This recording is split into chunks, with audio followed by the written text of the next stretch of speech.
Askom Təlim Tədris Mərkəzində növbəti video təlimimizdə sizi salamlayıram. Diqqətimizi sürəti olmayan xilasedici qayıq mövzusuna yönəldəcəyik. Dənizdə sağ qalma uğrunda mübarizənin aparılmasına dair beynəlxalq konvensiyanın 3-cü fəslinə əsasən kollektiv xilasedici vasitələr qrupuna aid olan xilasedici qayıqlar batan gəmini tərk etməyə məcbur olan heyətin birgə xilas olunması üçün nəzərdə tutulmuşdur. Xilasedici qayıqlar konstruktiv xüsusiyyətlərinə əsasən 3 növü olur.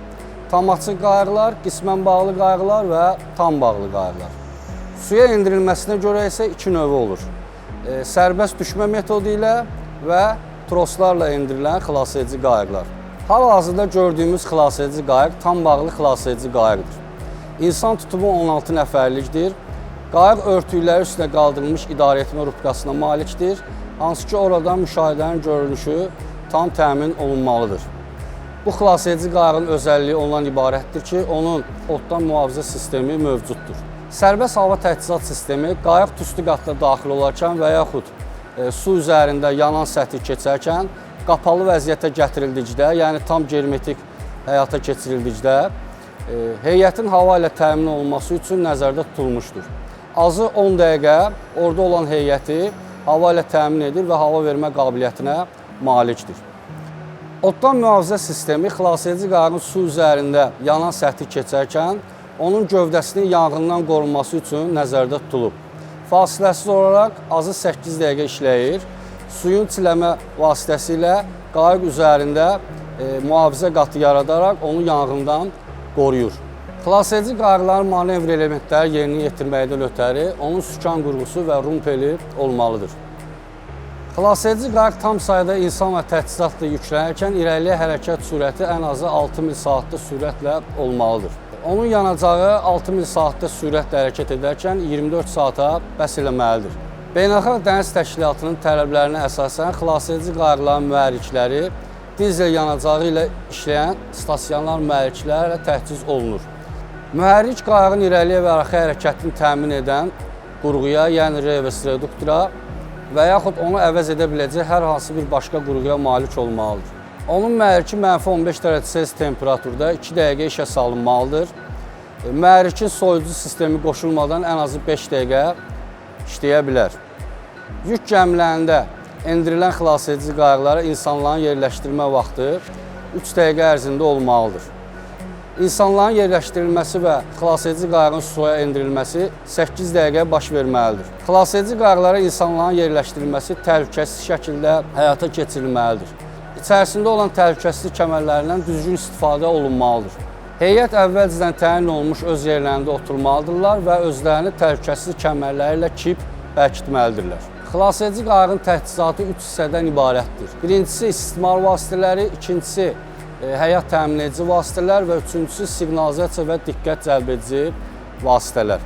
İstismar vasitələri naktozla maqnit kompası istiqaməti təyin etməkdən ötəri nəzərdə tutulub, avarlar, qayığın mühərriki işləmədiyi zaman onun hərəkətini təmin etmək üçün nəzərdə tutulub, 2 ədəd itələyici qarmaq, suda hansısa bir əşyanın götürülməsi üçün və yaxud yanalmalarda və aralamalarda istifadə olunur, üzən çanaq və vedrə, suyun toplanması üçün nəzərdə tutulub, 2 balta kəndiri kəsməkdən ötəri, ip ilə pas atmayan parça, yanan səthi havadan izolyasiya etməkdən ötəri nəzərdə tutulub, 2 ədəd kiçik diametrli xilasedici dairə, suda insanın xilas olması üçün nəzərdə tutulub, üzən lövbər, mühərrik işləməyən zaman qayığın manevr elementlərini yerinə yetirmək üçün nəzərdə tutulub, təmir ləvazimat dəsti və əl nasosu suyun boşaldılması üçün istifadə olunur. Həyat təmin edici vasitələr, su keçirməyən dərman qutusu, ərzaq payı, enerjisi azı 10.000 kJ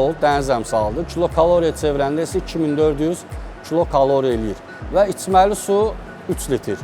Bu dediyimiz norma bir nəfər üçün nəzərdə tutulmuş 3 günlük qida rasionudur. Hansı ki, xilasedici vasitənin komandirinin icazəsi olmadan onun istifadəsi qadağandır və istifadəyə də icazə verilir gəmini tərk etdikdən 24 saat sonra. Bu qayda azyaşlı uşaqlara, xəstələrə və qocalara tətbiq edilmir. Dəniz xəstəliyinə qarşı dərman, balıq tutmaq üçün ləvazimat dəsti, istilik qoruyucu vasitə, ən azı 2 ədəd və yaxud olan heyətin ümumi sayının 10%-nə qədər olmalıdır. Stili qorucu vasitə insanların bədən temperaturunu tənzimləməkdən ötəri və hipotermiyaya qarşı nəzərdə tutulmuşdur. Siqnalizasiya və rabitə vasitələri. 6 ədəd faşver al qırmızı rəngdə yanır, 60 saniyə yanma müddəti. 4 ədəd paraşütlı raket 300 metr hündürlüyə qalxır və 300 metr hündürlükdə onun paraşütü ilə bir yerdə fişəngi açılır. Paraşütün köməyi ilə saniyədə 5 metr enir və hər 5 metrədən bir səmada dövrə vurur. 40 saniyə işığı yanır, 40 saniyədən sonra işıq sönəndə səmada arxasıca spiralvari iz buraxır. Və 2 ədəd tüstü şaşkası. Narıncı rəngdə tüstü vermə qabiliyyətinə malikdir və ən azı 3 dəqiqə tüstü verir. Əldə saxlamaq olmaz, tez bir zamanda qızır və əli zədələyə bilər.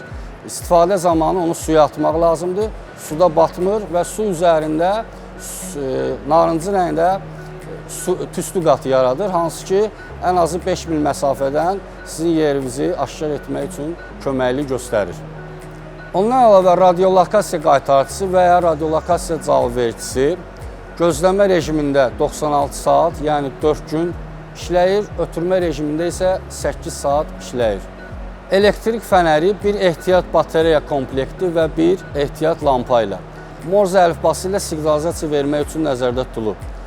Siqnal güzgüsü, elioqraf, fit və bir nüsxə xilasedici siqnallar cədvəli.